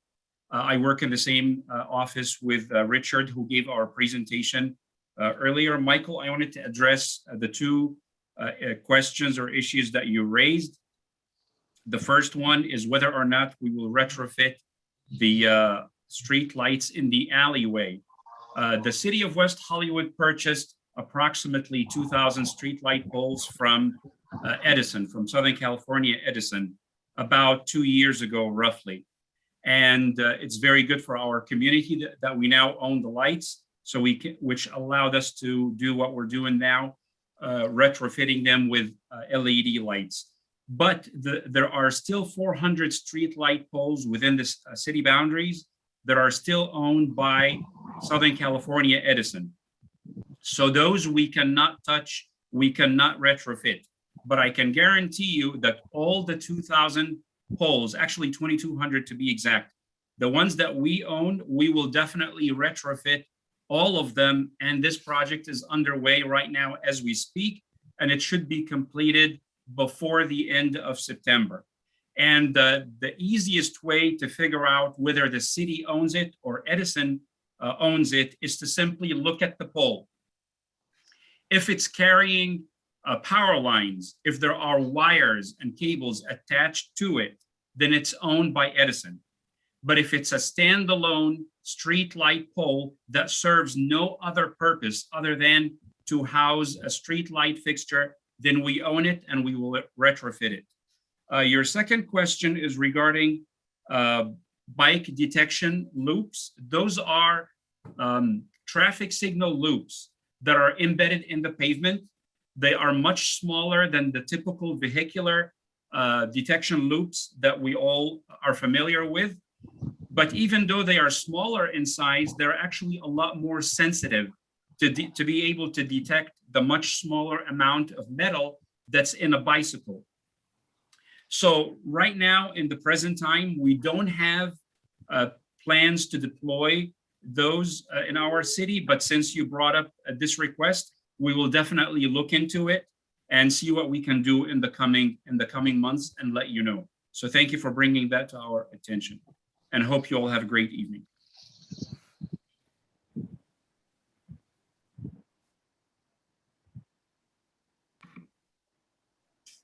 Thank you, Dimitri. If there were any other staff members who wanted to make any comments, feel free to do that now. Great. We will move to the next. I'll take one more person who's raising their hand, and then we'll go back to the Q&A. Michael Poles, you have been promoted to a panelist in case you're interested in being on camera.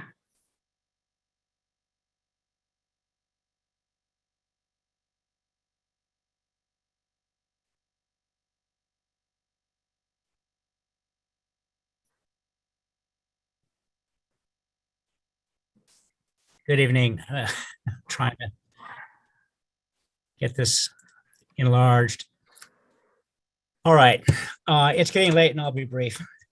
Frankly, this is, I'm going to ask Kristen Cook, Lieutenant Bill Mulder, and Danny Rivas, the Code Compliance, to answer the question. The question is, after 4 years of complaints of frequent disturbances of the peace emanating from a single family residence and as a party house, and some 92 neighbor complaints, not only ours, but surrounding neighbors. When are you going to enforce Title IX of the Municipal Code noise ordinance and cite these people and put a stop to it finally? It's been 4 years of being awakened. I don't know what else to say. Bill Mulder, you know how frustrated I am, and I'm not alone. And the surrounding neighborhood is pretty much fed up as well. So I wish somebody would give me an answer. When are you going to cite these people? Lieutenant Mulder is still with us and can speak. Yeah, there we go. Thank you, Bill. Yeah, no, yeah, and I know Michael and love them. They're wonderful people. And I really feel for their situation. We at the Sheriff's Department, we did file a disturbance case on their behalf, and he had a lot of video and information about numerous violations of disturbing the peace. And the case was taken to the district attorney's office, but the district attorney did not file charges. So, and then with regard to the citing issue, I'll speak about that as well, and then throw it over to Danny. But I think in the current municipal code for West Hollywood pertaining to this issue, like noise ordinance, there's it needs to be amended. And I know Danny and his staff have been working on that. I think that's coming to council real soon, as a matter of fact, to amend that, which would allow us to really help Michael and Linda better in this situation that they're experiencing. But I feel deeply for them. They're wonderful people, and we're doing everything we can to address it, but it's proven to be a pretty complicated issue. Danny?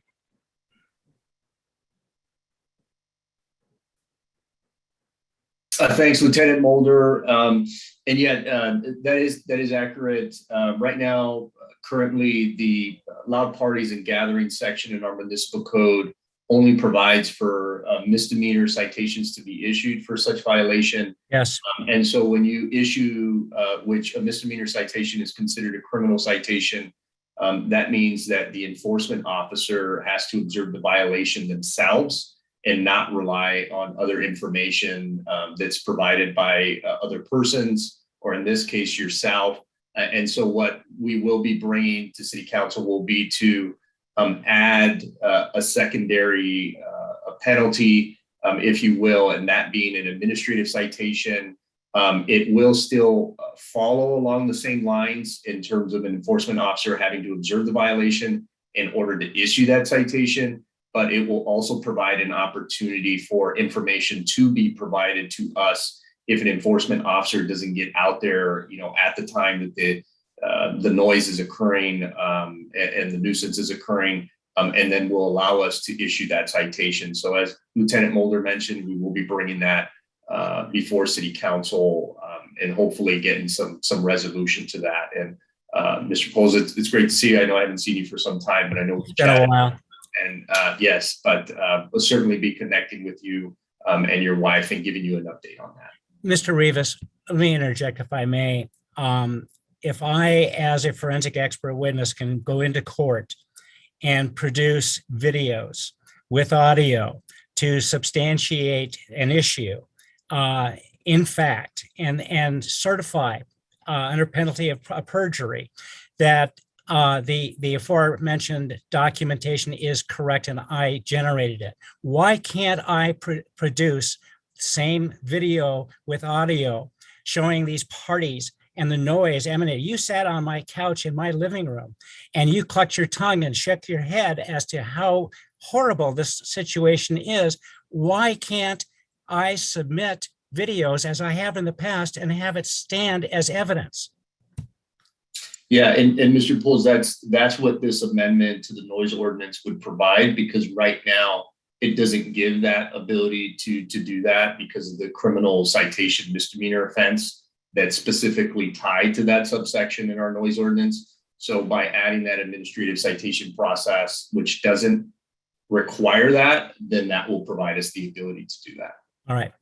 Before we adjourn on this topic, may I respectfully suggest that you give your code enforcement personnel the authority to write a warning and give it to the offenders in writing and have them sign it that they received it. It's like a ticket. They don't have to pay a fine necessarily, although a fine would be great, but at least that they acknowledge that they are guilty of an offense and they will stop doing it. And if they continue to do it, you have a record that they have been warned and they acknowledge that warning. So far, 92 complaints, not just from my wife and I, but from adjoining neighbors, citing the same complaint of being awakened in the middle of the night, 2, 3, 4 o'clock in the morning. This is ridiculous. It's got to stop. So while the city is trying to figure out how and what to do, generate something to put a stop to the revelry and the noise. And it's not TVs or stereos, it's loud people. And it's yelling, laughing, screaming, talking loud. We are living on top of one another. We are not separated by distance. We are connected by proximity.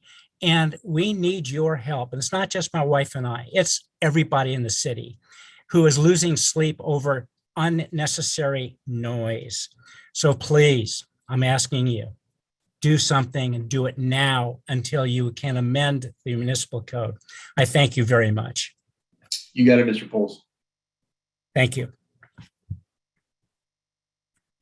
Thank you, Michael. Thank you, Danny. And thank you, Kristen and Lieutenant Mulder.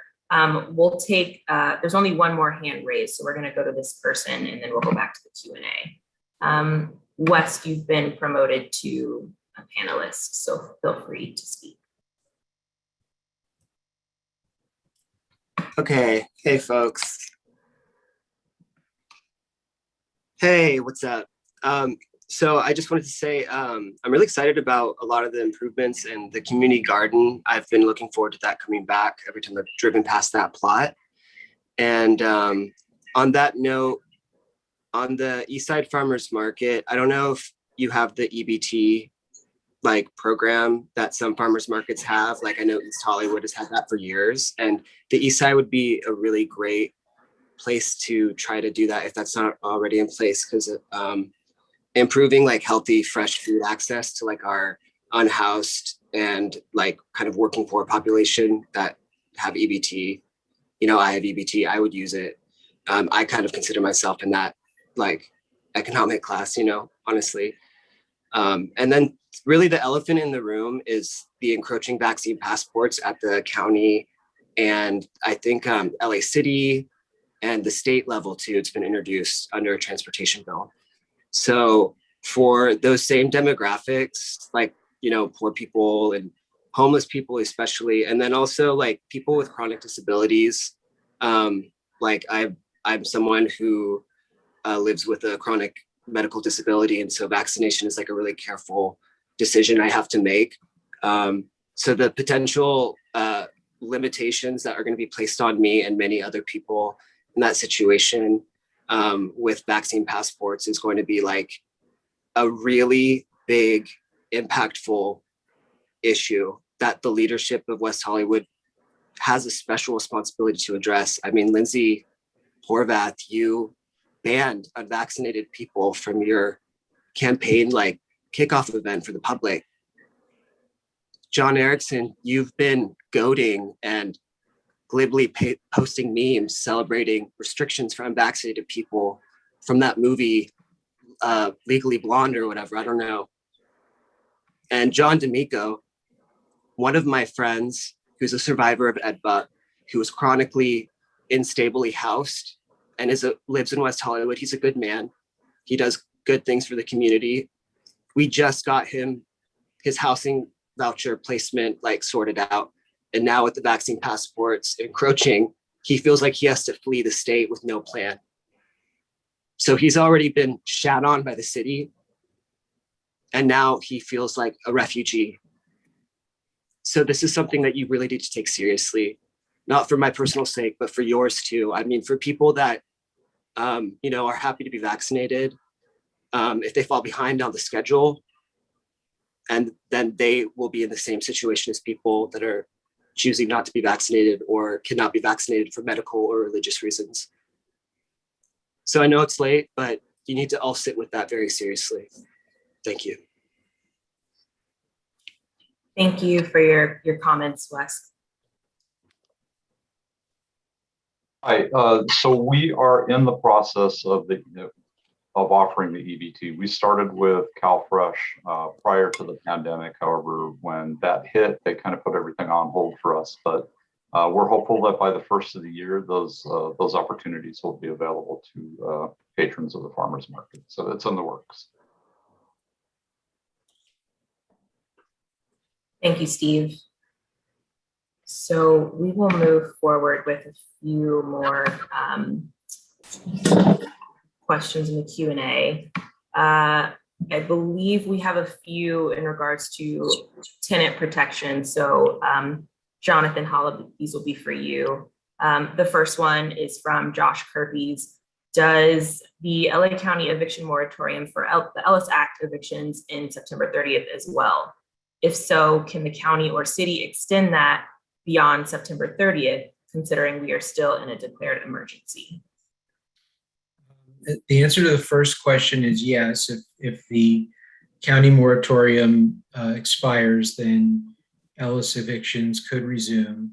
With respect to the second question, that's that's up to the legislative bodies of the various jurisdictions in the county here in West Hollywood, and of course, with respect to the COVID financial hardship eviction moratorium, that's at the state level. Although I'll point out that if the state doesn't act and the county does, the current iteration of the county ordinance does provide for that protection as well if the state doesn't act. I think we've seen with respect to the state, movement sort of happens closer to the time of the expiration of the moratorium. So we'll probably see more movement on that as the deadline approaches. But short answer to those questions is yes. Great. The next question is from Joel Mark. Hopefully I'm pronouncing that correctly. The question is, what is being done to protect tenants from joint tenancy evictions? I think what the questioner is referring to is tenancies in common. That's an ownership form that creates some regulatory issues. I become aware recently of some potential efforts to convert rent stabilized housing into tenancies in common. I know it's more prevalent up in the Bay Area. It's fortunately not happening here in Mass, but it's a novel issue that staff is looking into, and we're taking it very seriously. So I think there'll be more to come on that as we figure out what and if we can present some sort of regulatory framework for that. Thank you, Jonathan. This next question, I believe, will be for John Kehoe. It's from Susan Isaacs.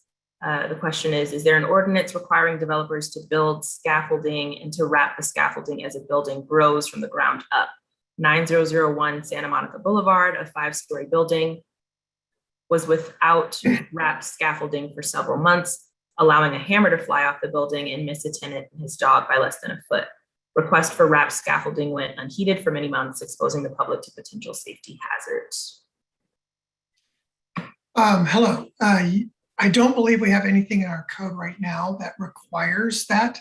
We do have construction mitigation standards, and that's one standard that can be added to projects, but I don't believe it's a standard requirement. But that's something we could certainly take a look at. So I'll work with planning staff to look at our conditions of approval and see if that might be something that should become a standard rather than something that's optional, but we can take a look at that. Thanks, John. The next one, I believe, is just a comment. Apologies if I'm not pronouncing your name correctly, but I believe it's from Yelena. What about posting the permit prior to demolition, since number of properties on the east side were demolished prior to obtaining a building permit? No opportunity is given, no opportunity to give any community impact on development projects. All right, so all construction projects for new buildings do require some sort of notice. For the public, if it's a small project like a single family home, we do post the site with a small sign on the property. If it's and then you can contact the planner that's working on that project and give comments. If it's a larger project, a multi-unit, like an 8-unit or more condo or a rental building, that's going to require a public hearing with the planning commission. And so there are notices that are mailed to everybody who lives or owns property within 500 feet of that project, where people can provide their comments on the project. If those projects are approved, then they move into the building permit process. And we do have a process that allows people to demolish the buildings prior to the issuance of the building permit. And that came about because there's a lot of concern with vacant buildings, with buildings staying, the residents being removed and the buildings being vacant while it goes through the building permit review process. And so it's a balancing act of deciding, is it better to have a vacant building or a vacant property? And so right now we allow the process where people can demolish the building while they're in the process for the building permits. There is also a requirement that before any actual work takes place, that a builder holds a neighborhood meeting to let people know what's coming and what's expected. And they're also supposed to post a sign on the property that says when work is expected to start. Obviously, work can vary when it starts, so it's just an expected start date. So if you have some examples of places that have failed to that, you can certainly let us know, and we can contact those developers to make sure that they post the signs about construction activity. Thank you. Thank you, John. There was one more comment from Yelena. Again, hopefully I'm pronouncing that correctly. I'm interested in providing cleanup of the whole general area of West Hollywood that has considerably deteriorated. Generally speaking, a cleaner area provides association of peace and tranquility, while the opposite, dirty sidewalks, a lot of trash along the streets, provide a backdrop for crime. I think we should pay attention to block by block cleanup and also handling development along small street, leaving trash around. Code compliance will need to address this. So I don't know if staff wants to respond quickly to that. I know that we do encourage residents, if there are things that are bulky items on streets, we do encourage folks to use the app. But for the rest of this comment, I know that staff has received it. Okay, the next two I believe will be, the first one is actually for Richard and maybe Walter, asking for an update on when the rubber speed humps on Ogden Drive will be upgraded to the full speed humps.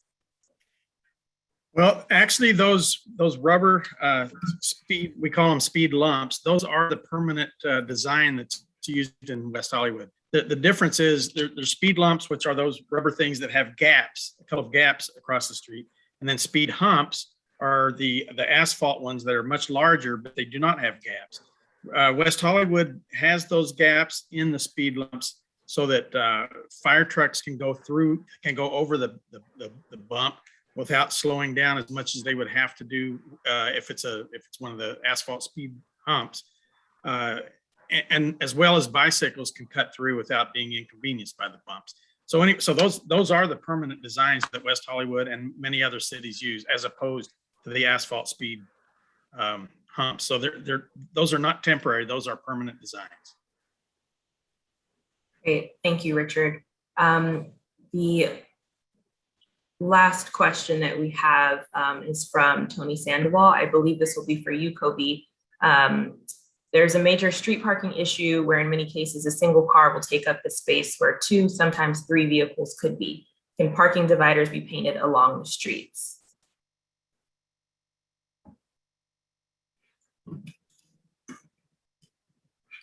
That is definitely something we can consider. I'm happy to bring that back and have that discussion with my manager and the engineering team and those that would weigh in on that. Did we get an actual street location, Jasmine? Sorry, I missed the beginning of that. No, Tony, if you're still here, I will allow you to talk if you wanted to provide a street location.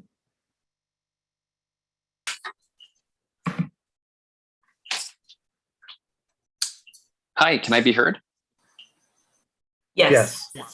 Hi, this is Tony. So I live off on Fairfax, actually, right across the street from the Fitz. So this is like very busy intersection between Fairfax and Norton and Fairfax and Fountain.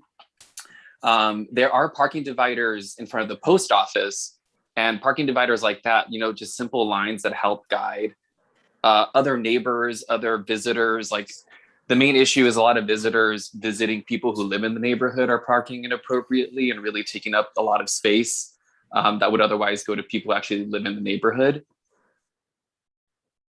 But I know it's a consistent issue, not just on Fairfax, but on Laurel, on Hawthorne, all the way down to like Gardner. I see it like even near Plummer Park where we on my jogging route. And it's just a concern I like to bring up and see if it can be addressed. Tony, hi, this is Jackie Rocco. Let me just try to address that. That is a concern that is often or has been at times brought to our attention.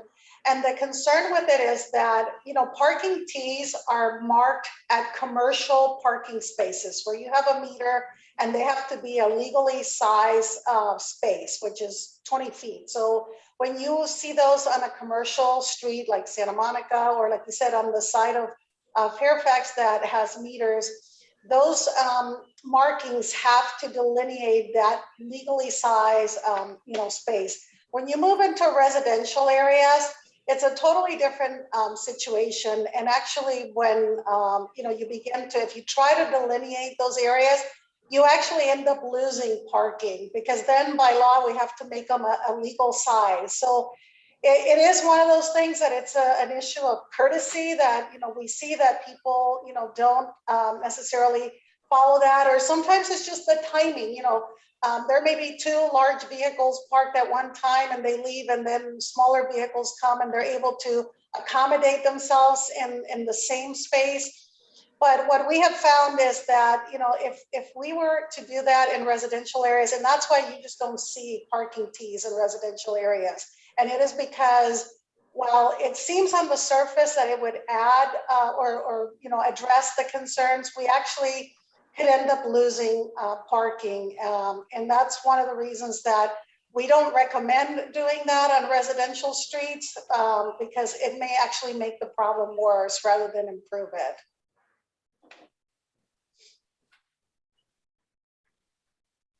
Thank you, Kobe. Thank you, Jackie. Tony, I just wanted to make sure that that was sufficient for you. Did you have any follow-up? I understand that. That's been brought up. That's been me and my neighbors talk about it, and that's been weighed in. I would still be curious if that information or that point of view is still accurate, and if a survey can be made, because it's progressively getting worse, like really, really bad. There's a lot of people who in the neighborhoods like along Norton and Laurel, where a lot of people are parking with RV trucks. Of course, there's people with oversized vehicles, a lot of people with commercial business vehicles that are taking up more than they should for, again, people who, live here. It's really frustrating to see people who are only here for a short period of time take up space when people are getting home after a long day of work, not being able to find sufficient parking. There's been times where I have to park 4 or 5 blocks away just to get to my apartment. So I would love to continue this conversation and see, if the neighborhoods can be surveyed to see if this is something that they see happening in front of their homes that they would appreciate, would benefit from, or you know what, no, we don't like it. There's no point in doing it. We'll just keep doing it the way we've been doing it. Yeah, a survey, you're talking about asking people, but again, once we begin painting the spaces, they have to be a legal size. But I think I will be glad, Tony, to follow up with you. Kobe and I can, reach out to you and also look at other things. We can look at the permitting in the area and the hours of enforcement and all that. And we can approach this from an enforcement perspective. But we just have to be careful that we don't, bring a solution that will actually, what seems like a solution may make the problem worse. But I will be happy to reach out to you and continue the dialogue to see what we can do to, bring some improvement. Yeah, I would really appreciate that. And again, I hear that side of the argument too. Like I see potential issues with a so-called potential solution, but no, I would love to keep having the conversation. Excellent. Thank you, Tony. Thank you. Thank you, Tony. Thank you, Jackie, and thank you, Kobe. I see we have one hand raised, so I'm going to promote this person to panelist. I believe this is Elena, and you can let me know if I've been mispronouncing your name the entire night. Unmute my audio. Start video. Good evening. Can you hear me? Yes. All right. I'm a resident over on the east side since about 2003, but on and off lived in West Hollywood for a long time. I'm also an architect, and I worked as a urban planner for the city of LA. So anyway, to make the story short, I really am completely against residential permit parking. And I think that's actually creating like a huge problem for everyone. Spot parking and spot permits are really against, and sort of, in my mind, they're sort of social engineering the connections between a people and meeting. An example of friends that I have that lived a little bit further west from me, that I have to arrange hours and times of visit because of restriction of the parking. And then also visiting other people in the area is just hassle to think about how you're going to maneuver with the city to find a single parking spot or group of 2 or 3 friends to visit. Luckily, in my block, there is no permit parking. Otherwise, it would really irritate me and probably have me move out of the area. I just think that by the way that its whole system is designed, it really works against socializing in general sense between people that have same interests. So that way you have to think several days ahead of time before you actually could make a simple social visit. And in a sense, people sort of drive around, try to find the parking and who has a permit, who doesn't. It's really counterproductive. So the city has to think about ways to sort of provide additional parking, whether it's subsidized or not, on the lots that are available. And there are some along Santa Monica Boulevard that in the evening hours are not populated. I understand that there are visitors coming from all over, but again, they leave, they don't stay that long. And I think if you really want to be tourist oriented, friendly, that has to really stop. And it's really a type of a harassment on the side of the government to enforce these permits all along the city. This is only 2 square miles of an area, and everybody's just going crazy when they need to visit somebody in this particular area. That's my 2 cents on it. Okay. Thank you. Yeah. We have one additional question from Josh in the chat. I believe this will be again for you, Richard, and Dimitri. Are there any plans to improve the crosswalk on Fairfax at Romaine? Since right of way at that crosswalk is not in question, it seems pedestrian activated flashing lights embedded in the crosswalk would improve safety and remind drivers they need to yield. We can certainly add that to the list of locations. We have about, I think, 12 locations where we're putting the flashing yellow lights at the crosswalks that don't have traffic signals. So we can certainly add that one to the list. We'll take a look at it and see if it's appropriate, and that yeah, not a problem. Now, I'm not promising that we're going to do that in the next month or 2, but over the mid-range future, we can certainly look at that as a location for one of those crossings. Great. Well, I don't see any more hands raised or questions or comments, so I will turn it back over to John Leonard. Great. Thank you, Jasmine.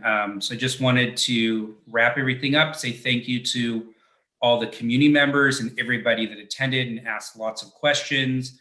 A big thank you to our staff, to Lieutenant Mulder, our Sheriff's Department, and a really big thank you to Jasmine. Jasmine, you did an incredible job managing all the questions and everything. Thank you very, very much. And lastly, I want to turn it back over to our council members. If anybody wants to say any parting words, I will let our Mayor Pro Tem go first if she would like to. I will just say thank you so much. First of all, staff, I want to say your presentations were stellar, and I really appreciated them, and I hope that our public did as well. This is not the end of the conversation. This is just the beginning. So anyone who wants to reach us can email us at council@weho.org, and any issues that you have, we're here. We're here for you. So thank you so much. Thank you, John. And I hope everyone has a good evening. Thank you. And I'll just say thank you again, staff. This was so amazing.